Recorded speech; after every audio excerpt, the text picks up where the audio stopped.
Hare Krishna, Hare Krishna, Krishna Krishna, Hare Hare, Hare Rama, Hare Rama, Rama Rama, Hare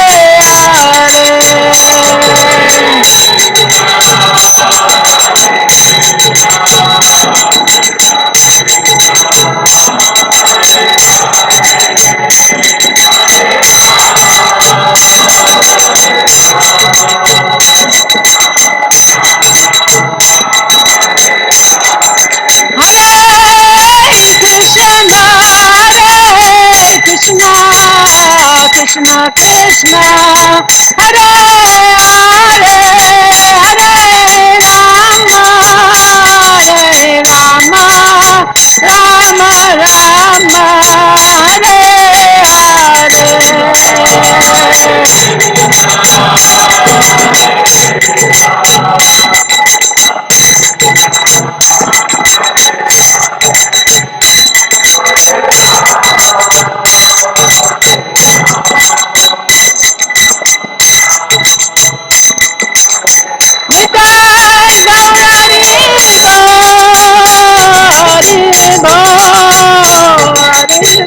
Nitai Gaura Hari Bo.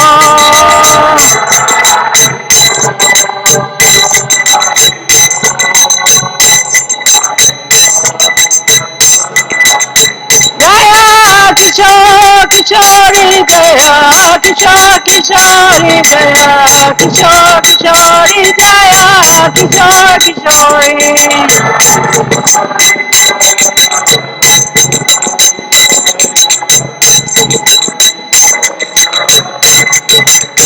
Jaya Jagannatha Jaya Jagannatha Jaya Baladeva Jaya Subhadra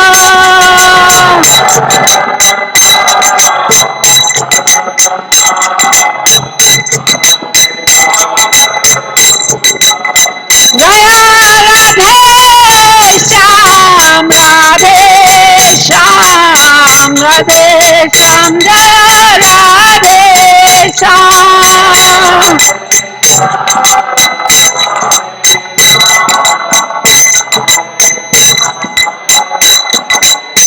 Jaya Krishna Balaram Krishna Balaram Krishna Balaram Jaya Krishna Balaram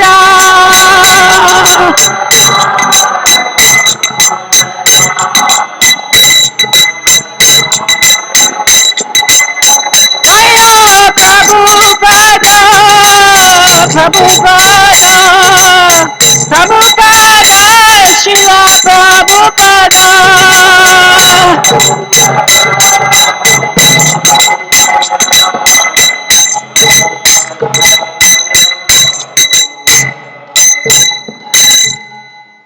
Jai Om Vishnupad Paramahansa Grivaja Kachaja Asto Tharasata Sriman, His Divine Grace Abhay Charanaravinda Bhaktivedanta Goswami Srila Prabhupada Jai. Yantra Srimad Bhagvatam ki. All glories to the assembled devotees.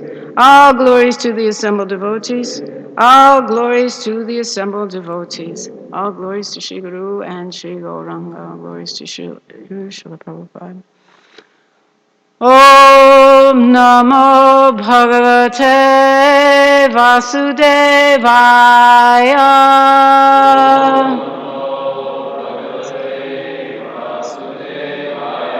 Om Namo Bhagavate Vasudevaya.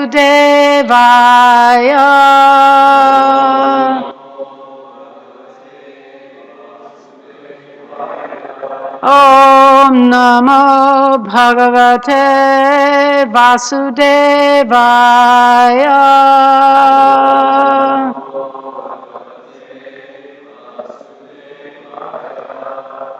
So we're reading from the Srimad Bhagvatam, the 6th canto, the 16th chapter, and we're starting the chapter, so there's a chapter summary. And then the 4th verse is on the board. So you've got the chapter summary and 4 verses. So let's get started. The title of the chapter is King Chichiketu Meets the Supreme Lord. As related in this chapter, Chichiketu was able to talk with his dead son and hear from him the truth of life. When Chichiketu was appeased, the great sage Narada gave him a mantra, which by chanting this mantra, Chichiketu found shelter at the lotus feet of Shankarshan. The living entity is eternal. Thus, he has neither birth nor death. Nahanyate hanyamani sharire. According to the reactions of one's fruitive activities, one takes birth in various species of life among the birds, beasts, trees, human beings, demigods, and so on, thus rotating through various bodies. For a certain period of time, one receives a particular type of body as a son or father in a false relationship.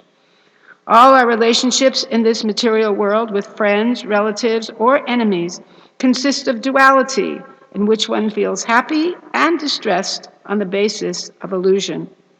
The living entity is actually a spiritual soul who's part and parcel of God and who has nothing to do with relationships in the world of duality.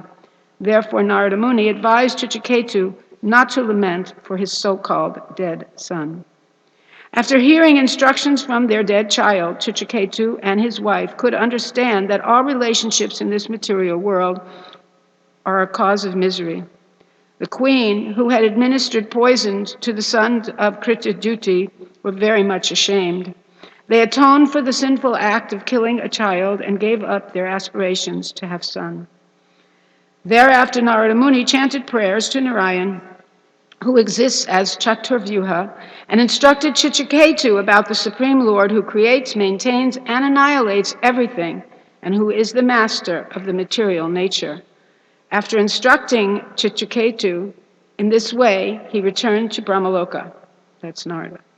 These instructions about the absolute truth are called the Mahavidya. After being initiated by Narada Muni, King Chichiketu chanted the Mahavidya, and after 1 week, he attained the presence of Lord Shankarshan, who was surrounded by the 4 Kumaras. The Lord was nicely dressed with bluish garments and a helmet and ornaments of gold. His face appeared very happy. In the presence of Lord Shankarshan, Chichiketu offered his obeisances and began to offer prayers. In his prayers, Chichiketu said that millions of universes rest in the pores of Shankarshan, who is limitless, having no beginning and end. The world is well known to the devotees, in the world is well known to the devotees for his eternity. The difference between worshiping the Lord and worshiping the demigods is that the worshiper of the Lord also becomes eternal, whereas whatever benediction one can get from the demigods are impermanent. Unless one becomes a devotee, one cannot understand the Supreme Personality of Godhead. After Chichiketu finished his prayers, the unlimited Supreme Lord explained knowledge of himself to Chichiketu. So now we're at text 1. Shri Badarayanir Uvacha Atadeva Rishi Rajan Sambharetam Nripadmajam Darshayit Veti Hovacha Yanitnam Anusochitam. Sri Sukadeva Goswami said, "My dear King Parikshit, by his mystic powers, the great sage Narada brought the dead son into the vision of all the lamenting relatives and then spoke as follows.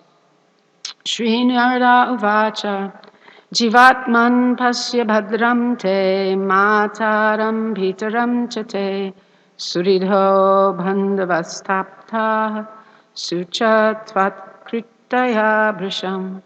Sri Narada Muni said, O living entity, all good fortune unto you.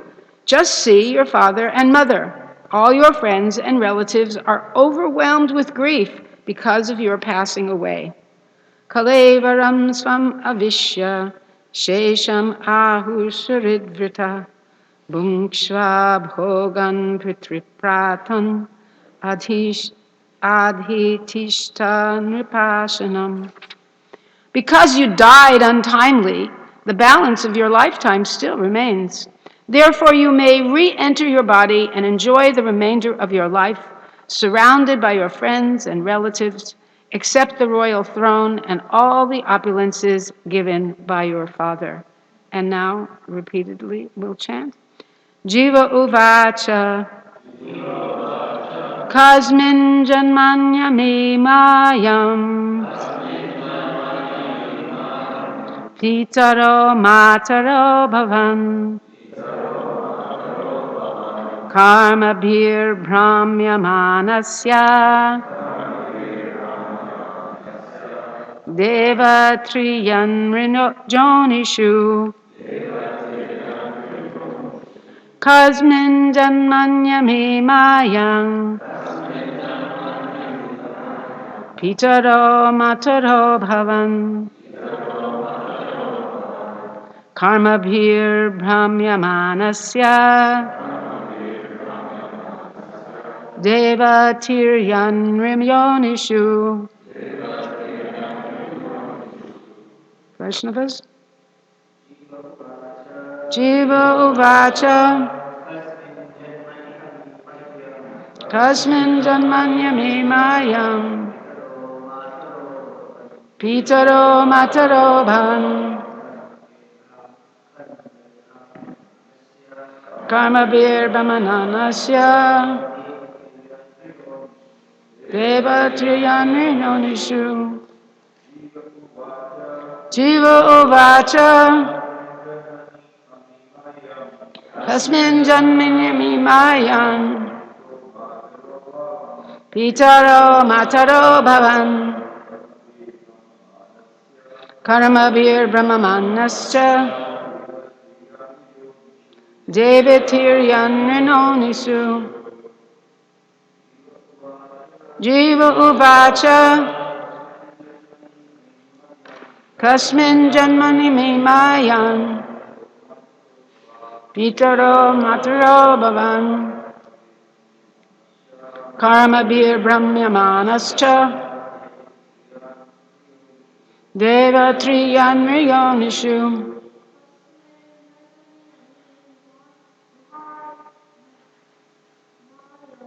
Kasmin janmanya me mayan Pitaro mataro bhavan Karma bir brahmamanasya Devatiryanriyonishu Vaishnavis Jiva uvacha Kasmin janmanya me mayam Pitaro mataro bhavan Karma vir brahmamanascha Devatiryanrinonishu Jiva uvacha Kasmin janmanya me mayan Pitaro mataro bhavan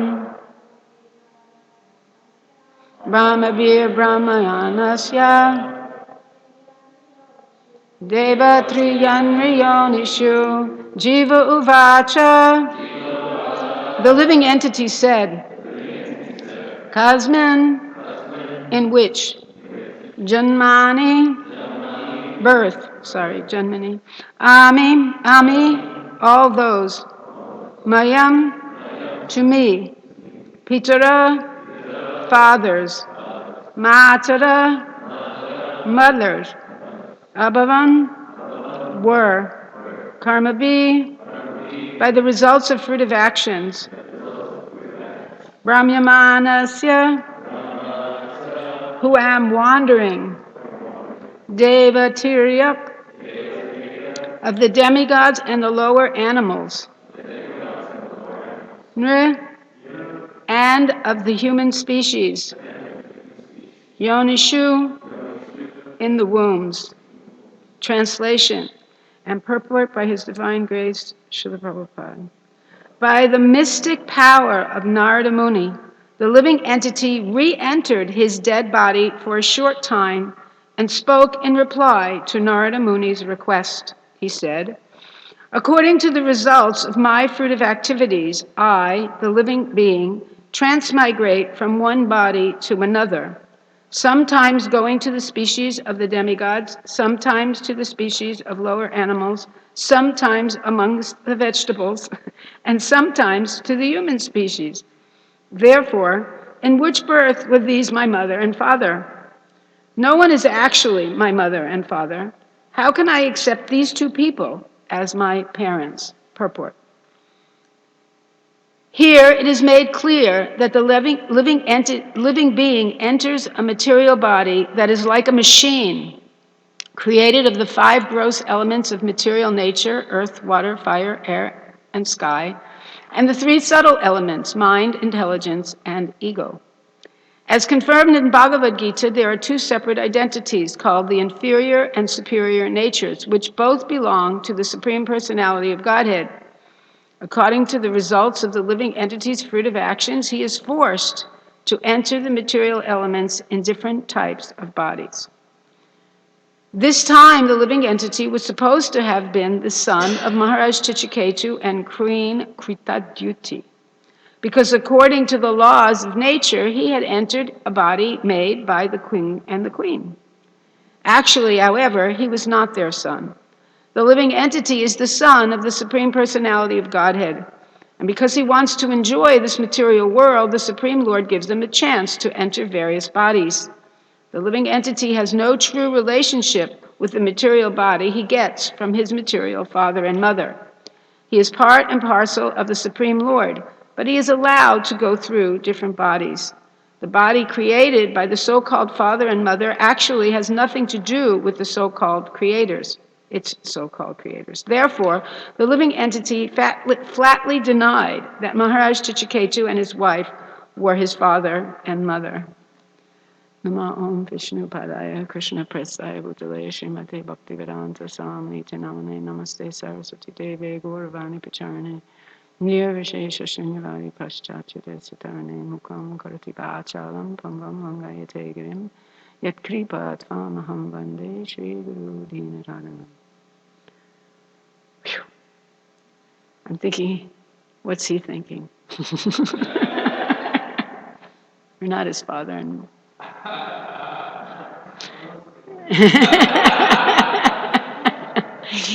Mangi's not his mother. And what to do now, right?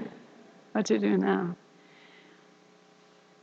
I was initially thinking on these verses and this whole story of the that we're following through in many, many chapters, about the nature of the Bhagavatam and the relationship of devotees. And now I'm reading this purport again, and I'm thinking maybe I should address this, but I'll talk about it after, if there's time. Because when I was in New Jersey, I was giving class to like 3 people every day. Sometimes there weren't 3 people there, but I knew, because Prabhupada said that there are other beings there, so I was encouraged. But they were speaking on the beginning of the Bhagavatam, the 3rd chapter of the Bhagavatam, and this is where Narada Muni comes and sees Vyasadeva kind of sad, and he says to Vyasadeva, "What's wrong?" Very similar, Angara comes in and sees Chichiketu, "What's wrong? You look sad, what's wrong?" And Narada comes to Vyasadeva and he says, "What's wrong?" And Vyasadeva doesn't really know what's wrong, and Chichiketu doesn't really know what's wrong. But Narada and his expertise, and other devotees in their expertise, again and again and again, they ascertain what the shortcoming is in the living entity, and by their transcendental knowledge and their spiritual vision, they're able to extract the need of the living entity and then offer them the solution or offer them an opportunity to achieve spiritual success. Now, Vyasadeva was a Shaktivesh avatar, and Chichiketu was no ordinary person either. But again and again in the Bhagavatam, we see this scenario happening where within the life of a person who's confused about what he's doing, why he's doing it, he's making some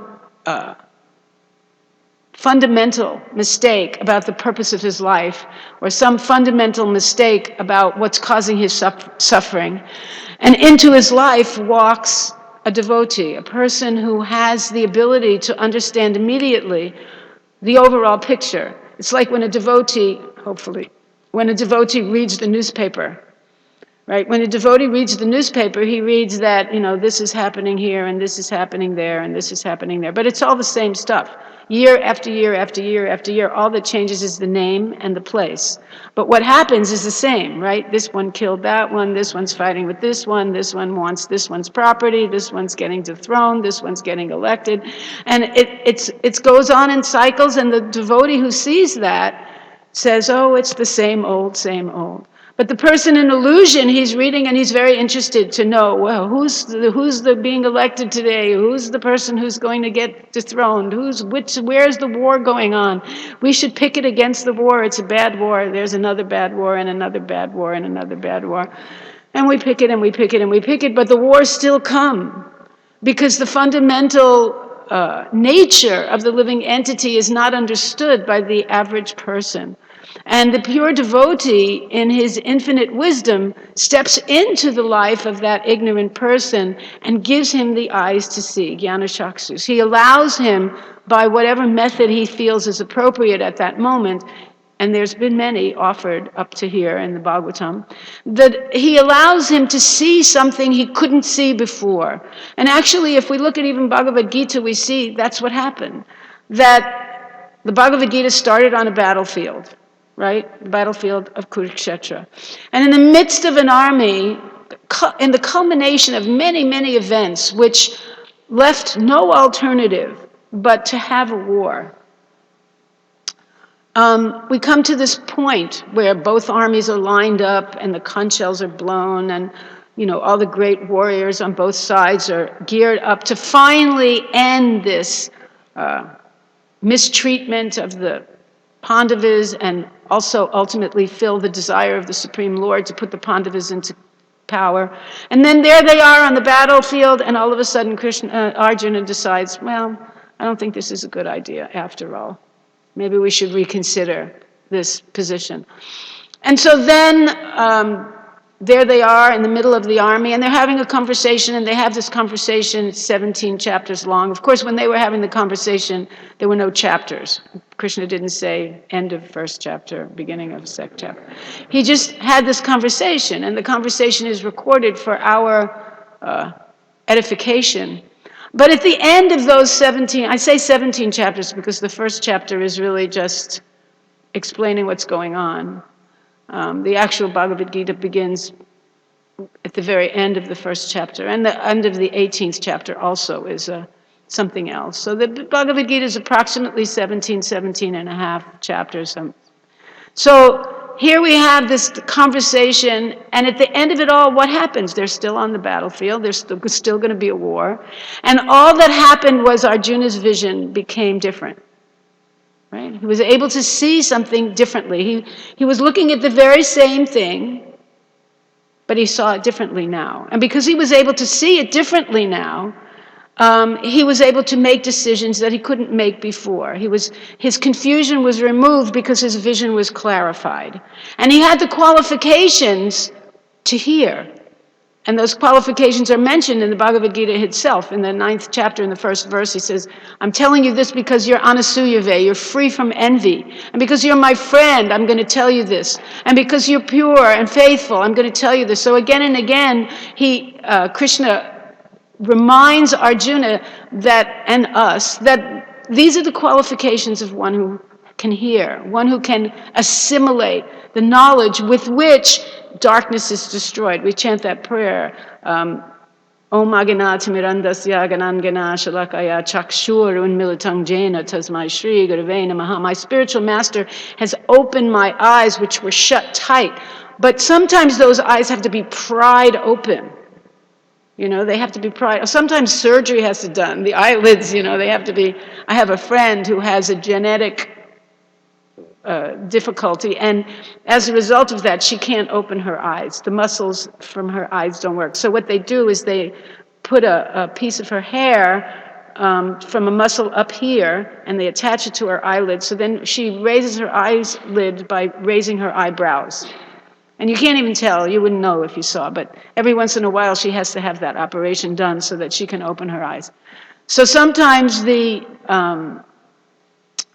spiritual master, he has to do some surgery, some laser surgery to get us to see. Not that our eyes are open, sort of. Our eyes are open, but our eyes don't see. And because our eyes don't see, we look at something and we become bewildered. We become confused about all kinds of things, how to get happiness, how to use this object for my pleasure. This is causing me misery. This person is causing me misery. This world is causing me misery. It's causing me pleasure. If I do it differently, then it'll work out better. And the spiritual master comes in and he changes that vision. He allows us to see things that we couldn't see before. And sometimes in that lesson plan or in that activity of giving us the eyes to see, there's heavy things that take place. This is a heavy thing, right? It's a heavy thing to have your child die. When you do the wedding, you say, may weeping women go to somebody else's house and not to your house? We thought that was pretty un-Vaishnava, actually. To wish that let the weeping ladies go to somebody else's place. Your place, you should always be happy. The tears, let them go somewhere else. But the Vaishnava doesn't really feel that way. So Prabhupada never felt, just the people who come to me, let them be happy. Let everybody else be miserable. Who cares? After all, they live next door. No, his attitude was different than that. But anyway, the spiritual master comes and he allows us to see the actual cause of our misery. Just like last night, I didn't very effectively connect the dots, but my thought process was that we need a whiffim, what we call what's in it for me. We need a whiffim for doing anything. If we don't have a cause for doing anything which reflects on us, we're not inclined to do it. In the material world, no one does anything unless they can see that there's some advantage to them. Hence the advertising industry, which is designed to create whiffim in you, even though the thing is completely useless. How can you live your life without a hula hoop? But somehow they manage to sell 10 million of them because they convince you that you need it. You have to have this thing. This thing is very important to you. And because they manage by manipulating your desires in a very systematic way, they create need in us where there is no need, right? And they tell us lies. They say, grab happiness, and it looks like a Coke bottle. How strange is that? I never thought happiness looked like a Coke bottle, but now happiness looks like a Coke bottle and an iPad and all these different things. And we move forward with this illusion, and then the spiritual master comes and he slashes it.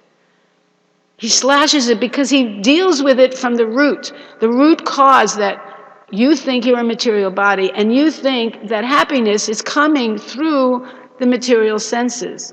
But actually, that happiness is not real happiness. That real happiness is eternal, and it's everlasting, and it's a source of pleasure which never ends. In the Nectar of Devotion, we understand that, from the Nectar of Devotion, that the happiness one gets from devotional service is more Sundar Ananda Visheshatma. It's like the ananda that we get ordinarily, or the bliss that we get, the happiness that we get in spiritual life is so concentrated that just a tiny bit of it goes millions of times more than any happiness you can get in the material world. That's how concentrated it is. Sometimes we hear about concentrated laundry detergent or concentrated something where you need just a little bit of it and it goes a long way. Well, a little bit of spiritual happiness goes a long way. And we can understand that from our own lives, even though we think too often that we don't get any, that spiritual life is difficult and where's the bliss? Come on, I've been a devotee 10 years and where's the bliss? I want the bliss. But the fact that we're still here after 10 years or 20 years or 30 years means that we have had some taste of that bliss. Otherwise, we wouldn't be here. Because the material world that was pretending to offer us happiness is still out there. coming with new and exciting things every day. Every Christmas, all you have to do is look and see all the gadgets, all the new things. Now they have a thing where they're selling toys that somehow you can print in 3D things, so you can design anything and then you can print it and it comes out like a thing, a three-dimensional thing. So now everybody's panicking. That's going to be the new toy and all the other toys are going to be useless. So there's always new gadgets coming out promising us happiness, but we're in here and we know that happiness is not what we're looking for. So somehow or other, at some point in our life, we have gotten a taste of the ananda that comes from our relationship with Krishna. That's why we're still here. We don't remember it often. We forget it. That's a trick of Maya, that Maya covers us over and convinces us that there's something better, that you should keep looking. Don't give up yet. You might find something a little better if you just look under this rock or behind this curtain or in this person's life. And then we'll find the happiness we're looking for, but we never find it.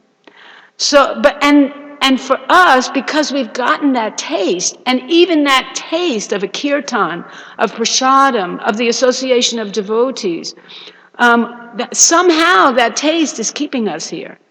So see how concentrated it is. See how concentrated it is, that even a small taste of that, and that whole material world becomes unattractive. Unattractive.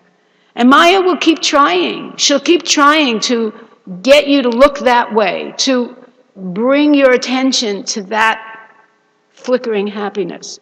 But the great souls, they go around reminding you that there's nothing out there. There's nothing in the material world to be excited about. So keep going, keep going. And the stretches that you experience of happiness will grow. You'll feel more, and you'll feel more, and you'll feel more and more satisfied and no longer attracted. Sometimes, however, we're not so receptive. So although we're here and we're in the spiritual realm and we're experiencing transcendental happiness and it's keeping us here, still some part of us is still looking in the material world. And we bring the material world into here. We bring it into here, still hoping that, I don't want that happiness, it's too gross. But I can find some refined, more polished, maybe even acceptable material happiness in the realm of spiritual life, and I can enjoy that. But it doesn't work that way. And ultimately, we have to give up the whole quest for material happiness. We have to give up the whole quest for material enjoyment, and we have to completely admit that Krishna's happiness is what we're going for. That by serving Krishna and making him happy, we'll become happy. When I was in Vrindavan just recently, Bhurjan Prabhu was reading Krishna book every night in Prabhupada's house. So he started with a place where Krishna and the cowherd boys at 5 years old are given care of the cows. They used to be calf herd boys, but now they're become cowherd boys. So as cowherd boys, they're only 5 years old. They're little boys, and the cows are big, and the cowherd men, they had to discuss and decide, and they decided, well, Krishna, somehow or other, he has this charisma. And every living entity listens to him. So if he takes the cows out, they won't hurt him. Even though he appears to be a little boy, it'll be fine. Just let him go. So the Krishna book was explaining, and I've read the Krishna book how many times? Bhagavatam, 10th canto, so many times. Vishwanath Chakravarti Thakur's commentary on the 10th canto Bhagavatam. But the vision that was created by this expert teacher was quite amazing. That here comes Krishna and the cowherd boys, and they're about to enter the forest of Vrindavan for the first time. For the first time. The forest of Vrindavan has been waiting, right? Has been waiting for Krishna to come into the forest. Why? Not so that he could enjoy, or they could enjoy, because the forest of Vrindavan is composed of many, many, many living entities, trees and birds and even clouds and the sunshine and the grass and all the different peacocks, and so many different living entities comprise the forest of Vrindavan. And all those living entities are united together thinking, Krishna's finally going to come. He's going to finally come to Vrindavan. We've been waiting for Krishna to come for so long, and now Krishna's finally going to come to Vrindavan. And so they get very excited. And like us, when somebody comes, our Guru Maharaj comes, or when Prabhupada was coming, right? They say that Prabhupada thought that every temple used wet paint incense. Because everywhere he went, the temple was just freshly painted and it smelled like wet paint. So wherever he would go, he would walk in the temple and it would be that same smell of wet paint. All the temples. Because when Prabhupada was coming, Prabhupada's coming. And then everything would go crazy for days, weeks sometimes, with people running around and putting things in order and making things nice. Every devotee, no devotee had any other thought on their mind except Prabhupada's coming. That was their only thought, Prabhupada's coming. And so whatever else you had to do, whatever else obligations you had, they all went somewhere else for that time. They're all gone. You just had to focus on Prabhupada's coming, and what do you want me to do? Pick this up, move it, bring it here, paint this, fix this, whatever. And Prabhupada would inevitably walk in and go to the kitchen and open the door and look behind the door and find the bucket of flower stems that were left there from his garland. What is this doing here? But at the same time, still, we were always absorbed in making Prabhupada stay comfortable. Because Prabhupada had given us something so special, we really felt eternally indebted to him. And so the residents and the inhabitants of the forest of Vrindavan. And this was the moment they were waiting for. Krishna was coming into Vrindavan with his cowherd boyfriends. And so the peacocks were dancing and the flowers were emanating their aroma, and the clouds were ready to shield him from the hot sun when the sun got too hot. And the trees were bowing down to meet him, to greet him, and offering him the fruits of their growth. And the grasses were making sure that his feet didn't get hurt by being soft and making a carpet beneath his feet. And all the living entities were just waiting to see, is there any service I can do? Is there something that I can do for you? So this is the gift that the spiritual master is trying to give us, that enthusiasm, that ecstasy that comes from service, from making the spiritual master happy, from making Krishna happy. That happiness is eternal, because that happiness goes on even after this body is finished. So here we see, in a way, Narada Muni is kind of laying a guilt trip on this jiva. He says, look what you did. Look around you. All your relatives are here and they're all crying. And it's because you left untimely. So I'll give you an opportunity. You have an opportunity. You can come back now and make it right. You can enter into your body again. It's still young. You've got a few years left. And you can make all these people happy. But by calling him Jivatma and not calling him by his parents' name, which is more common, O son of, he keeps calling him Jiva soul, which in one sense appeases Chitraketu, because he's saying, see, I'm doing what you want. I'm bringing your son back. On the other hand, he's reminding the jiva, don't forget, you're a jiva. Huh? So you have some work to do here. And he brings him back, and the jiva takes the lead, and he starts talking to Chitraketu and Kritaduti and all the wives that arranged for the death of this child. It's interesting how all the residents of Vrindavan arranged for the happiness of Krishna, and all these queens arranged for the misery of Chitraketu. That was their goal, right? Let's get him fried because he's not paying attention to us, right? Sometimes we feel like that. It's not a very high-class feeling, is it? So here, this jiva, he's taking the opportunity to set everyone straight.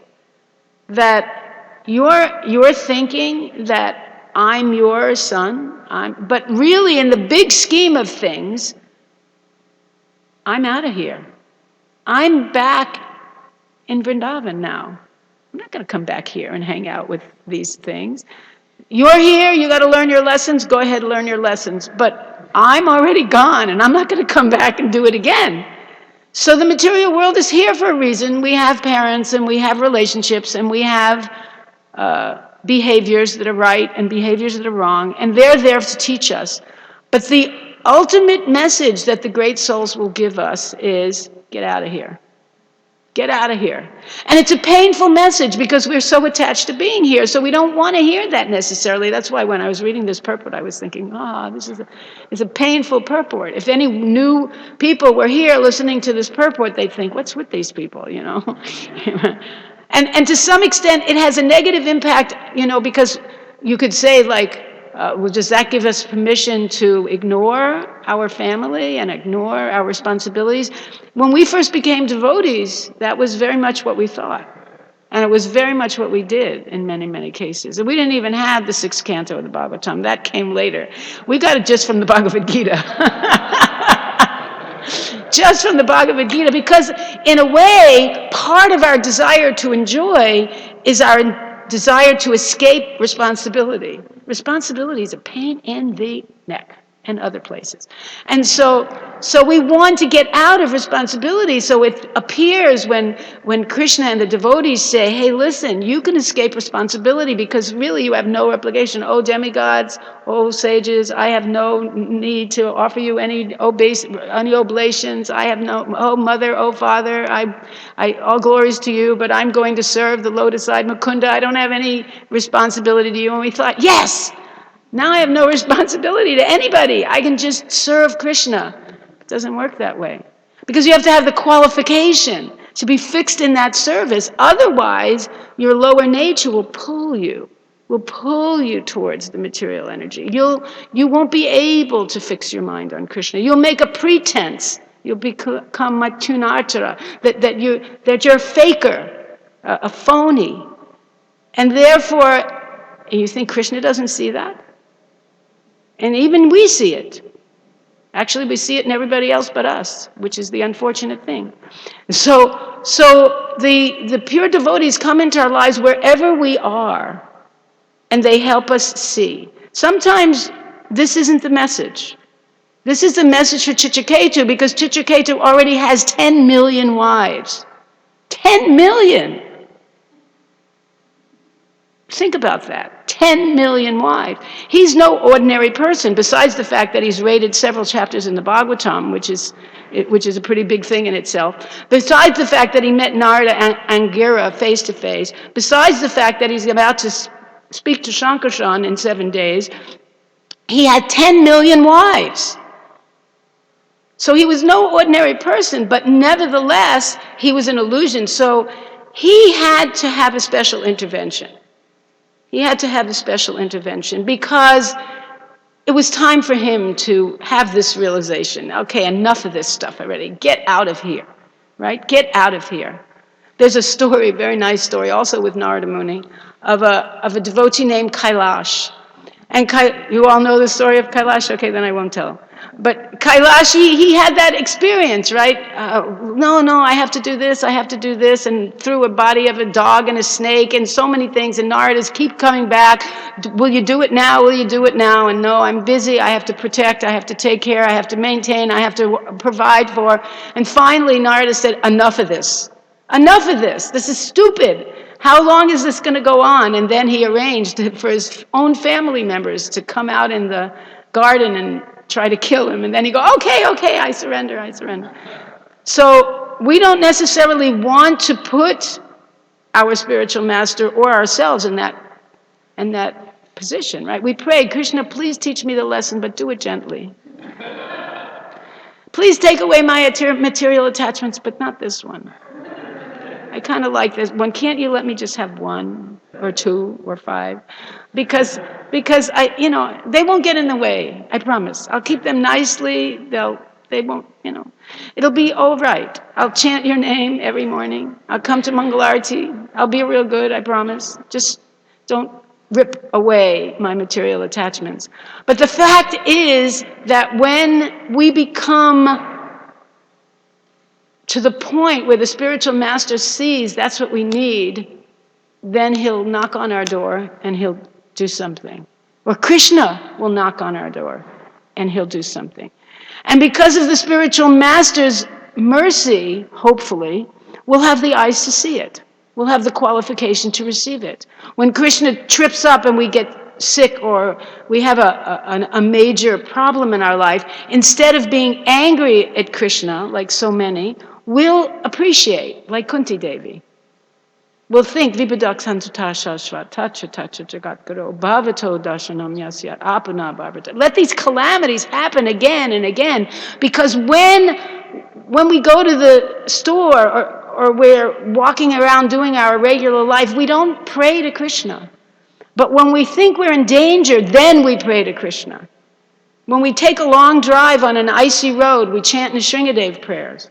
When we walk around the corner, do you chant Nrsingadev prayers? But you could die at any moment. You could suffer at any moment. But when fear is walking behind us, when we hear the footfalls of somebody and we see some guy with a hooded sweatshirt and a knife glistening in his hands, and we chant Nrsingadev prayers really loud. Ordinarily, maybe we'll chant in the morning if we have time.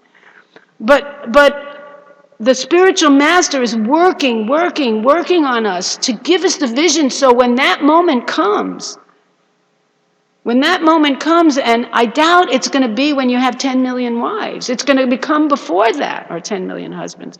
It's going to come before that, and we don't know when it's going to come, okay, it's enough. The time is up, and we have to have the vision to see what's going on in our life as a blessing. Bhaktitirtha Swami wrote a book called Die Before Dying. Anybody ever read it? It's an excellent book. I highly recommend it. And he wrote it when he was just before he died. And he was, one chapter in the book, he offers prayers to the cancer cells. And he thanks them for bringing him closer to death, and giving him the opportunity to realize that they're actually doing him a favor. Because they're taking a long time and giving him the opportunity to get association of great devotees and prepare his consciousness for a moment of death. Maharaj Pariksit, how fortunate he was. You think, well, Stringy, that creep, what did he do that for, How dare that little punk, curse a great king. But the fact is, Maharaj Pariksit saw it as a blessing. He knew for 7 days that he wasn't going to die on the other 6 days. So on the other 6 days, he knew that he could focus his mind. And look what Krishna did. Krishna brought Sukadeva Goswami, the Sutta Goswami, the sages everybody was there for him to hear these wonderful messages of the Bhagavatam and prepare him for the 7th day. So he knew, I got 7 days. How many here know how many days you have? Nobody knows. You may not even have 1 day. Or you may have 7 years, and you may have 800 years. Who knows? I was just reading they were showing some picture of somebody who was 179 years old or something. And who wants to be around that long? But if you're there, anyway, if you're there, are you going to make the best use of it, or are you going to just keep trying to enjoy? Prabhupada tells that story of a king in a hospital, or an old man in a hospital, and he's got tubes everywhere and needles everywhere, and the young nurse walks in. Someone was trying to understand that the desire for sex life is there even up to the moment of death. And he said, no, that's not true. Old people, they're not thinking like that. Well, I'll show you. So he takes him to a hospital, and he walks in the room. There's this old guy, and he's got all these tubes and things in him, and he's and the beautiful nurse walks in, and immediately his eyes go to the nurse. You can see that even at the moment, up to the moment of death, if the sadhus don't give us the vision to see, we become enamored, we become foolish, we become stupid, and we forget the purpose of human life. So the sadhus are very kind, and the Bhagavatam is full of it. It's over and over and over and over again. We hear about people extending themselves, going out, reaching out to somebody. Krishna himself extending himself in various forms to teach various people lessons. right? Trivikram, the expansion of Vamanadev, came specifically to save Bali Maharaj from a difficult situation because he was following a bad leader and he was getting more and more material entangled. He said, I owe it to this guy because he's related to Prahlad, and I promised Prahlad that I would save generations of his family from so long, 21 generations of his family. So this Bali, I have to do something with him. So he came and gave him the opportunity to become Krishna conscious. So again and again, we have these opportunities, these experiences with great souls that walk into our life and offer us the opportunity to become Krishna conscious, and we have to have the desire to see them. Just like the residents of Vrindavan, they always had the desire to see Krishna. And they always had the ability to understand, like, especially you see it in the Mahabharata, in not so much it takes a certain vision to see it in the gopis, because the gopis' pleasure in Krishna's absence doesn't look like pleasure. So it requires a certain vision to be able to understand that pleasure. But in other places in the scripture, it's very easy to see that the spiritually aware souls see reverses as impetuses for devotional practice. And in that vision, they are able to make spiritual advancement. So here, we have Narada Muni and Angira, but now Narada is taking the stage, helping Chichiketu get over that last hurdle so that he could actually get the vision that he needs to see the material world for what it is, with no exceptions. That he actually can be a pure devotee. And his life doesn't end either here. It goes on. And even after he sees Shankarshan, there's experiences, and you'll see, his story continues to unfold, even in another life. His story continues to unfold. But that realization, that awareness of his relationship with the Supreme Lord and the futility of material existence remains. And he holds on to that very carefully. So in closing, I wanted to read something.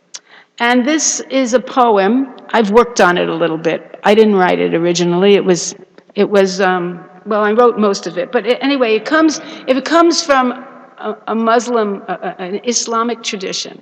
But I thought in relation to this story, and in relation to the idea that the spiritual master walks into our life to teach us lessons that are sometimes a little bit unpleasant, I thought this poem would be helpful. And many of my godbrothers have spoken on this poem and also printed it. And so I thought I'd share it with you. It says, if Srila Prabhupada visited you, maybe just for a day or two, and came by unexpectedly, I wonder what you'd do. Oh, I know you'd give your nicest room to such an honored guest, and all the food you'd offer would be the very best, and you would keep assuring him you're glad to have him here, that serving him within your home is a joy beyond compare. But if you saw him coming, would you meet him at the door, with arms outstretched to greet this honored visitor? Or would you have to change your clothes before you let him in? Or hide some magazines and put the Gita where they'd been? Would you watch those mundane movies upon your TV set? Would you have to answer email while he was taking rest? Would you run to turn the music off before it reached his ears, and put tilak on your forehead and bind or shave your hairs? Would you finally turn your cell phone off, take the posters off the wall? Would you have to hide the DVDs you just bought at the mall? And I wonder, if Prabhupada spent a day or two with you, would you go on right on doing the things you usually do? Would you go right on saying the things you always say? Would life continue for you as it does from day to day? Would you gossip with your partner about devotees' faults? Would you have to recook dinner without the garlic salt? Would you put kunti on your neck and have to find your japa beads and wake up in the morning before the sun peeks through the trees? Would you sing the songs you always sing and read the books you read and let him know the things upon which your mind and spirit feed? Would Prabhupada be invited everywhere you'd plan to go, or would you maybe change your plans just for a day or so?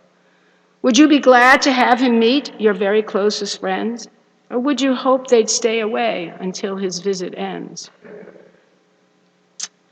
Where am I? Okay. Would you be glad to have him stay forever on and on, or would you sigh with great relief when finally he had gone? It might be interesting to know the things that you would do if Srila Prabhupada or the Lord came to spend some time with you. So some thought, food for thought, because you notice here that great sages came to visit, and we have other stories, like Dasarath, for instance, when Vishwamrita came. He brought to him what appeared to be great turmoil, and then it turned out to be a blessing.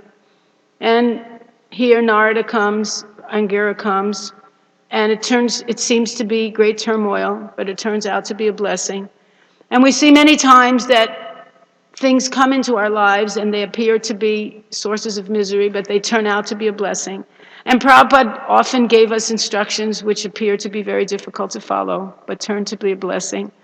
And are we going to receive them? Because that's what this is all about. Are we ready to receive them? Are we ready to be anasuyave? Are we ready to be willing to hear? Are we willing to be absorbed in the desire to make spiritual life our ultimate and only goal? Because until we are ready, some of the learning will pass us by. And in order to get it all, we have to be that open receptacle. Otherwise, Krishna will have to do something really special in order to make us qualified to understand his lesson. So I'll stop there, and if there's any question, I'll try to answer. Hare Krishna.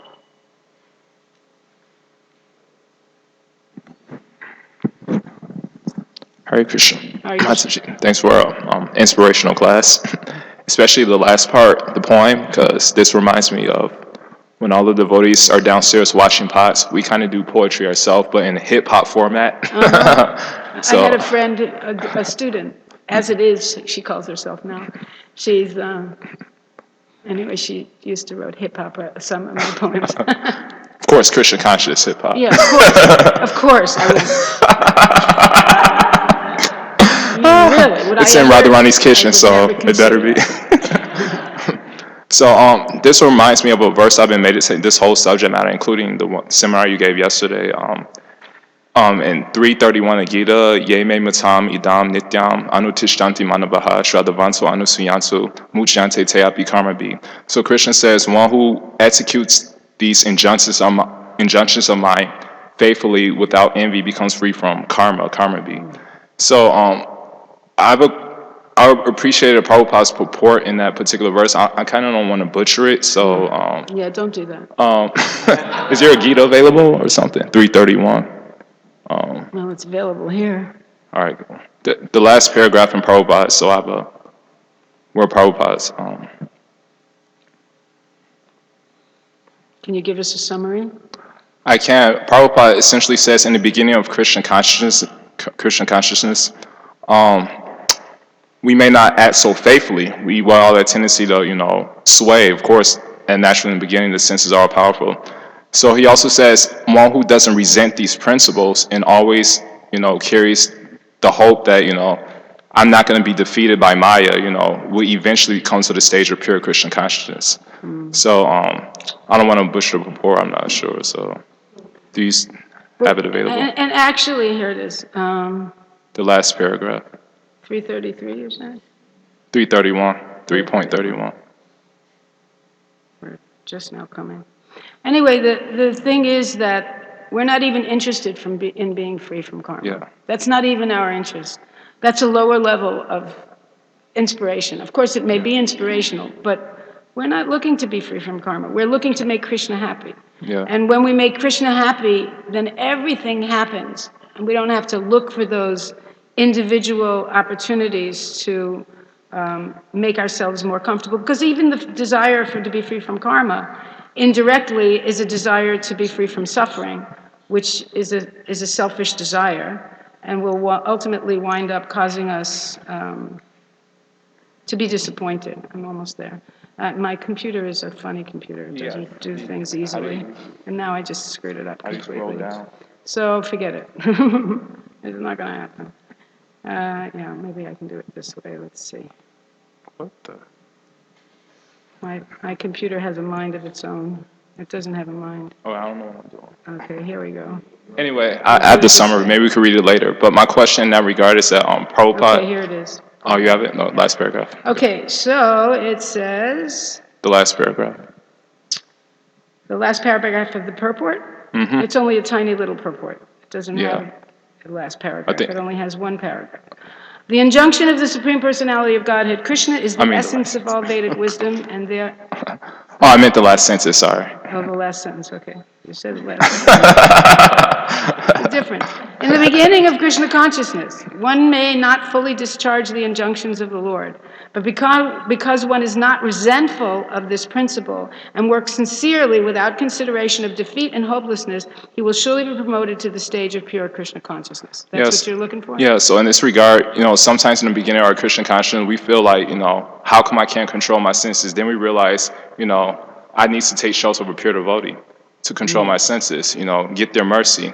And so in our Christian consciousness, we may actually attain the mercy of a pure devotee. And at the same time,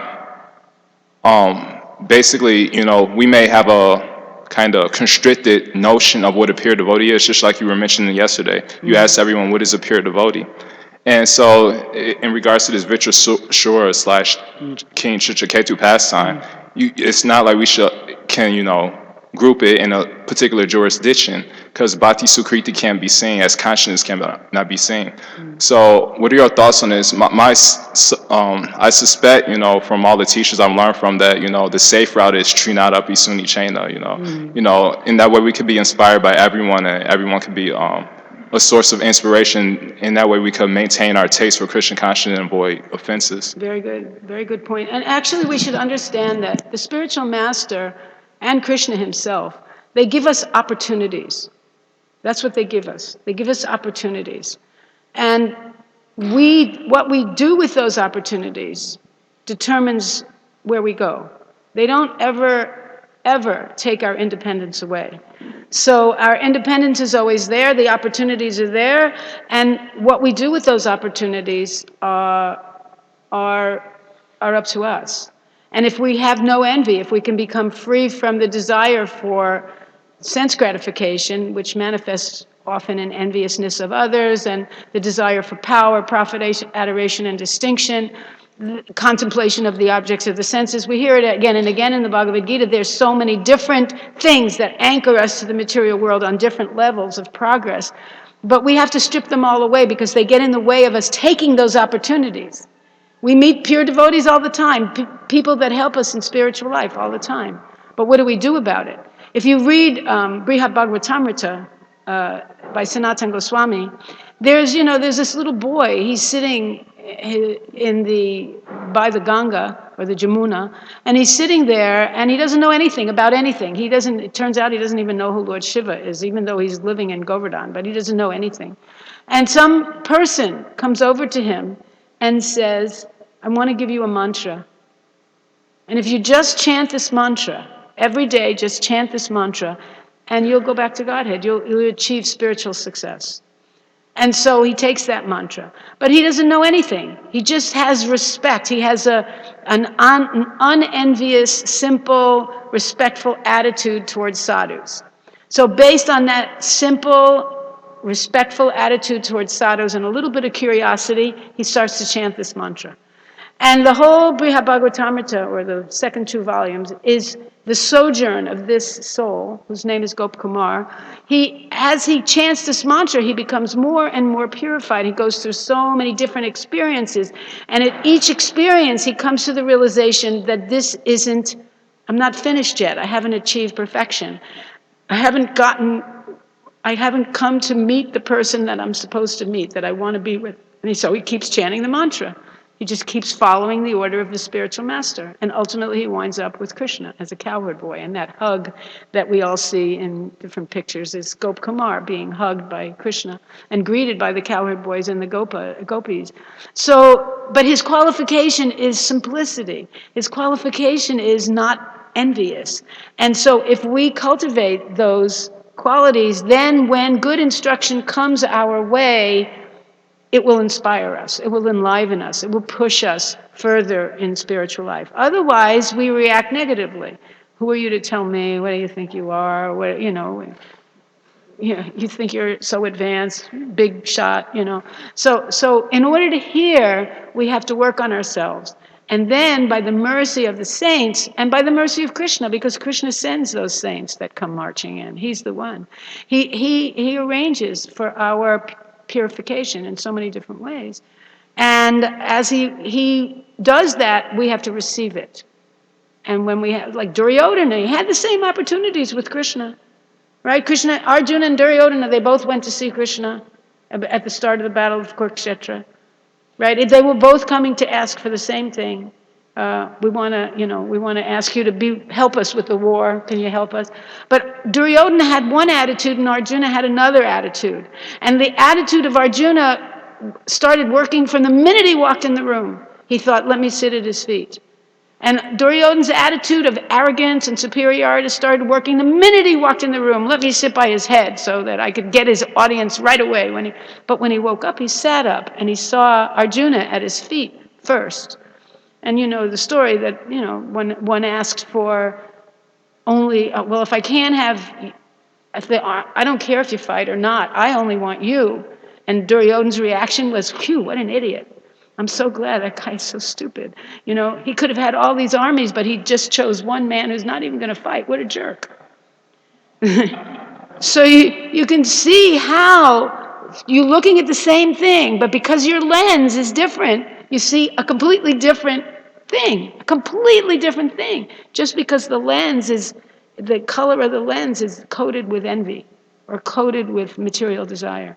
So we have to make sure we're looking through a pure lens, because otherwise, even when we hear good instruction, even when we come in contact with devotees, we won't take instruction properly. We won't act on it, and we won't be able to get the full benefit of that instruction. So I think I should end now, or if anybody, there's a question in the back there.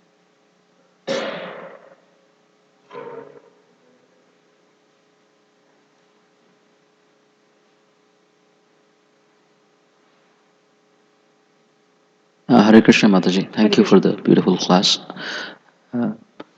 More a comment, but also a question. So you were discussing that the Vaishnava, the spiritual master's main purpose is to help the conditioned soul see things properly. And like the last point that you made. Should I make him get sweets for everybody? Go ahead, never mind. Yeah, the last point that you made was, so we have typically a conception of seeing means seeing through the eyes. Um, but like I have a condition with my eyes, and I went to my doctor, and the doctor mentioned that, well, actually it's not the eyes, it's he said Ayurveda doctor, so he said the liver and so on and so forth. So as you're discussing, so what the spiritual master is actually doing is, this term, there is Gyan Anjana is described, or Right. Premanjana is described. Right. So he's actually working on our heart, not just the eyes. Course, yes. So could you? Well, Yeah. I mean, I think, yes, that's understood, that we're not just dealing with the material eyes, we're dealing with the jnana chaksus, the eyes of knowledge, the ability to see. And of course that means that our heart has to be in the right place. I mean, our heart has to be purified. And the spiritual master is giving us the formula to do that, right? From the very beginning, he's giving us the formula to do that. Eat prasadam, take darshan of the deities, associate only with devotees, chant your 16 rounds. There's an interesting quote that I really saw for the first time recently, and it was in a letter from Srila Prabhupada, And the devotees, when it wasn't a letter, it was a conversation. And the devotees were asking a question that we ask quite often, how can we chant better japa? How can we chant better japa? Or how can we chant pure japa purely, the holy name purely? And Prabhupada said, you can't. He said, you can't. He said, purely means that as long as you feel like you have to chant a certain amount of rounds, then you should know you're not pure. He said, the other devotee, they were wishing they had millions of mouths and millions of ears so they could chant all the time. You're not chanting purely until you have no desire to stop chanting. So until that time, you just do it out of duty. That's what you can do, he said. And it was an interesting quote. And it was funny because the way I saw it was that it was part of someone's presentation for a TTC1 presentation. And they were giving a presentation on how to chant japa properly. And then the end, they were going to have this quote, and I said, well, if you put this quote, then all the things that you say in your class are a waste of time. Because Prabhupada's basically saying there's no techniques you can have for chanting japa. It's a purity of heart, and when your heart is pure, you'll never want to stop chanting japa. You'll just chant Hare Krishna all the time, and it won't become, how can I chant better? So they took the quote out of the class. That was the solution. They took it out. But I was very made aware of that really, even our chanting of japa, it's not really we're sitting straight and our eyes are closed and we're not, but really it's a matter of the purity of our heart. So to become purified in order to read the scripture. For instance, we have so many techniques about how to read the scripture, but what makes us able to read the scripture, or even desirous of reading the scripture, is that our heart is becoming pure and that we have the inspiration to take instruction. And when we have the inspiration to take instruction, then we take instruction. So the spiritual master is giving us the formula, the framework from the ground up. Right? He takes us from the ground up and he begins the process of purification, and by continuing to follow his instruction, that process of purification goes on and layers strip away, and we become more and more and more able to see, more and more able. With material eyes, the older we get, the less we can see. With spiritual eyes, the older we get, hopefully the more we can see. So yeah, thank you for that point. It's a very nice point. Okay, we'll stop here. Thank you very much. All glories to Srila Prabhupada. Hare Krishna.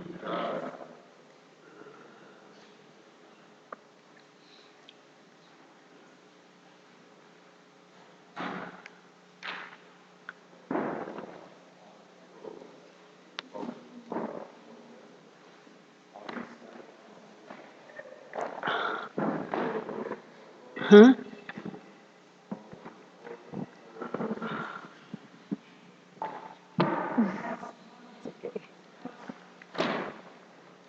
Sometimes.